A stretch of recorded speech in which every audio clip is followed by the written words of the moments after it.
രോഗങ്ങൾ മൂലം വേദന കൊണ്ട് പുളയുന്ന അനേകർ നമുക്ക് ചുറ്റുമുണ്ട്. നമ്മുടെ കുടുംബത്തിലും വേണ്ടപ്പെട്ടവരിലും സുഹൃത്ത് വലയങ്ങളിലുമെല്ലാം അത്തരക്കാരുണ്ടാവാം. അങ്ങനെയുള്ളവരെ കാണുമ്പോൾ നമ്മുടെ മനസ്സ് പിടഞ്ഞു പോകും. ഒരു വേള ഈ പരീക്ഷണം ശത്രുക്കൾക്ക് പോലും കൊടുക്കല്ലേ റബ്ബേ എന്ന് നമ്മൾ മനമുരുകി ദുആ ചെയ്യാറുമുണ്ട്. ഒരു ക്യാൻസർ രോഗിയുടെ ചിത്രം നിങ്ങളൊന്ന് ആലോചിച്ച് നോക്കൂ. ആരോഗ്യവാനായിരുന്ന ആ മനുഷ്യൻ പെട്ടെന്ന് ക്യാൻസർ വന്നു കഴിയുമ്പോൾ എല്ലും തോലുമായി ശരീരവും മനസ്സും ഒടിഞ്ഞു നുറങ്ങുന്ന വേദനയോടെ ആ മനുഷ്യൻ ജീവിക്കുന്നത് കാണാം. കിഡ്നി ഫെയിലിയറായ ഒരാളെ പറ്റി ആലോചിച്ച് നോക്കൂ. ആഴ്ചയിൽ 2ഉം 3ഉം ഡയാലിസിസിന് വിധേയമാകേണ്ടി വരുന്ന ആ വ്യക്തി.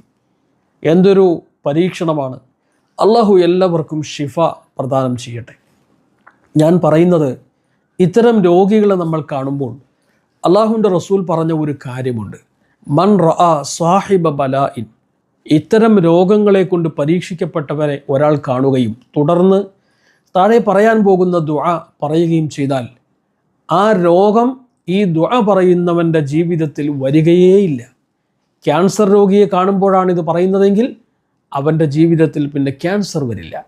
കിഡ്നി ഫെയിലിയറായ ഒരു രോഗിയെ കാണുമ്പോഴാണ് ഇത് പറയുന്നതെങ്കിൽ കിഡ്നി രോഗം പേടിക്കുകയേ വേണ്ട.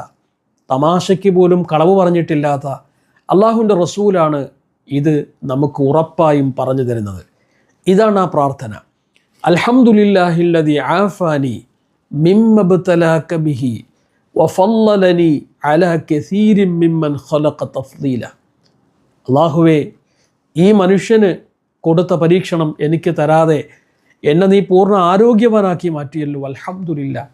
ഇതാണ് ഈ പ്രാർത്ഥനയുടെ ആശയം. ഇത് നമ്മൾ രോഗി കേൾക്കത്തക്ക തരത്തിലല്ല, നമ്മുടെ മനസ്സിൽ ഉരുവിടുകയാണ് വേണ്ടത്. ഈ ദുആ നിങ്ങൾ കാണാതെ പഠിക്കുക, നമ്മുടെ തലമുറകൾക്ക് പറഞ്ഞു കൊടുക്കുകയും ഷെയർ ചെയ്യുകയും ചെയ്യുക. അള്ളാഹു അനുഗ്രഹിക്കട്ടെ.